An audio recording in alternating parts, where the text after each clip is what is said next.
Let's talk to Hertfordshire-based wealth manager Jonathan Davis. Jonathan, good afternoon to you. Hello, Rob.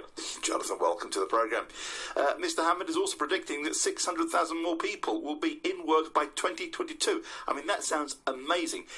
Has he cracked the economy, Jonathan? Not in the slightest, because he himself says that economic growth is falling. Indeed, earlier this year, he expected growth this year in the UK to be 2%. He's now saying it will be merely 1.5%, and it will be 1.3% economic growth in a couple of years' time.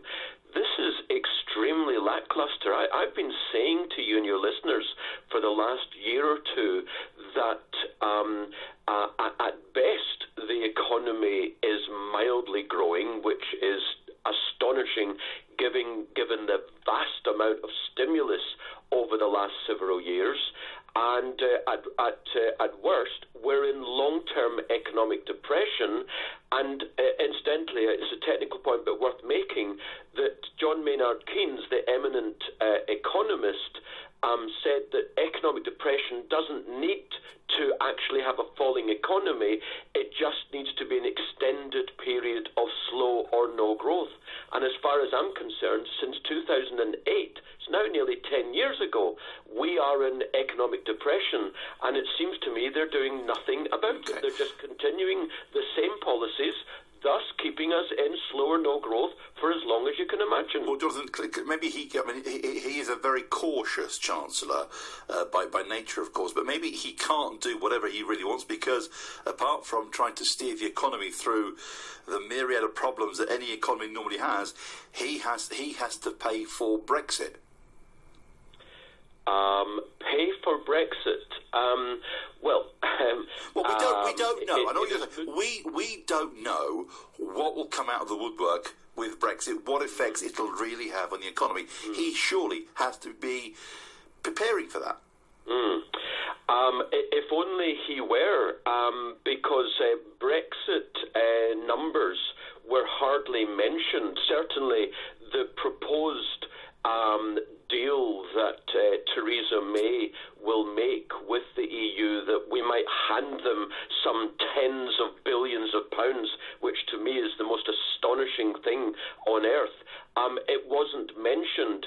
What we do know is that there is no such buffer.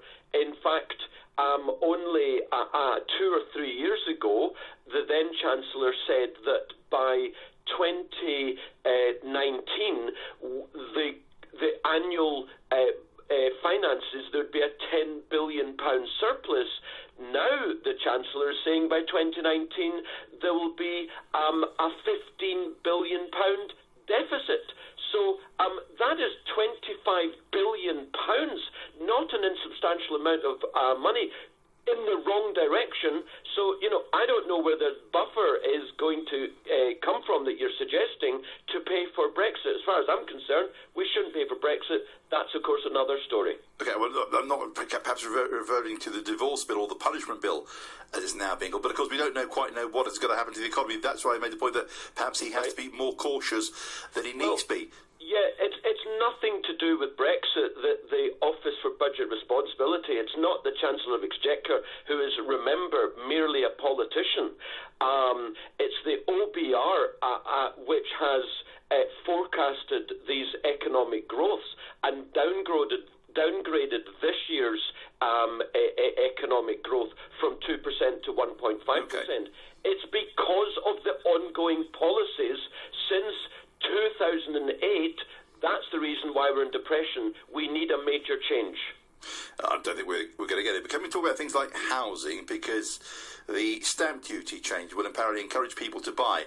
But is this enough to get the housing market moving? Up to £300,000, no stamp duty, it's abolished.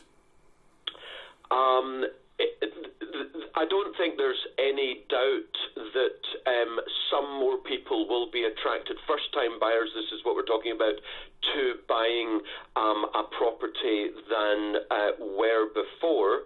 However, there's a number of points which suggest that in the scheme of things, this will actually be detrimental rather than positive. First of all, the OBR themselves, and it's astonishing that the Chancellor and the Treasury have effectively gone against this. The OBR have said that if they cut the stamp duty, actually it won't help first-time buyers, it will help owners. Because ultimately, if you cut the tax on buying a property, what's someone who's selling the property going to do? They're simply going to raise the price. So anyone basically outside of London or some parts of the southeast of England, where they were selling a property for, say, $275,000, I can tell you that property tomorrow is now going to be $299,000. How that helps first-time buyers, I don't know. It had crossed my mind. Another thing to note, not strictly to do with this budget, is that buy-to-letters since early this year are having their taxes raised significantly, so buy-to-letters are actually leaving the market, so that's less demand for property. No, this is not going to help the market, maybe marginally and maybe for a short term, but it's going to do nothing but sorting out the housing problem. Jonathan, a bit of money for the NHS, we'll talk about that later on, but things like VAT threshold for small businesses to remain at £85,000 for 2 years. What's he going to do after that? Well, I think that there's a general answer to your question. In 2 years' time, it will be 2 years before the next general election. And we've seen lots of handouts in this budget, presumably to buy off certain members of his own party who were in great argument with him and Theresa May as to whether or not they should keep their jobs. I think that's what this budget is all about. In 2 years' time, there'll be more giveaways, bearing in mind it's our money that he's giving away, in order to buy votes in the 2022 election. That's what politicians do every time 2 years before a general election. And there's a lot of news in the budget about pollution, so news on diesel and electric cars in there, along with the idea to look at a tax on single-use plastic. We were told he was actually going to introduce it. He hasn't, just got to look at it. Which is nice, of course, but is that an avenue the government needs to be exploring, this idea of electric vehicles? A big focus, a lot of money being spent on electric and driverless vehicles. Yeah. Well, there's no question, Rob, this is the future. It is generally accepted now, and I for one accept it, that in only 3 decades from now, 85% of all new cars will be electric vehicles. Not even hybrid, but electric. Indeed, in a slightly similar but different, in 5 years, we will have driverless vehicles on UK roads. So there's no question that we've got to go down the electric vehicle route, because that's demand, consumers demand it. We're seeing year-on-year rises in electric vehicle sales of like 30, 40, 50% a year. Okay, from a very small number, but you only need a few years of those kind of growths and they start to become quite significant in the market. There's no question, yes, he's got to support the demand that's there. It's there anyway.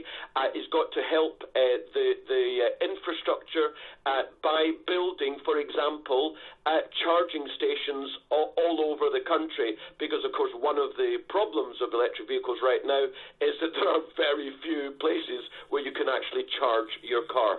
So yes, I don't think there's any question. That's the future. And in a slightly similar way, 5G broadband, or whatever they call it, I'm very pleased to see that finally our Chancellor is putting some money into that, because I can't wait to be able to be out and about and have instantaneous internet on my phone, and indeed that will be a great driver for the economy, not for the short term. And we shall all rejoice at that moment. The GDP in the near term. We shall rejoice there, and we shall rejoice that there's no duty, no increase in duty on beer, wine, or indeed our favourite spirit, Jonathan.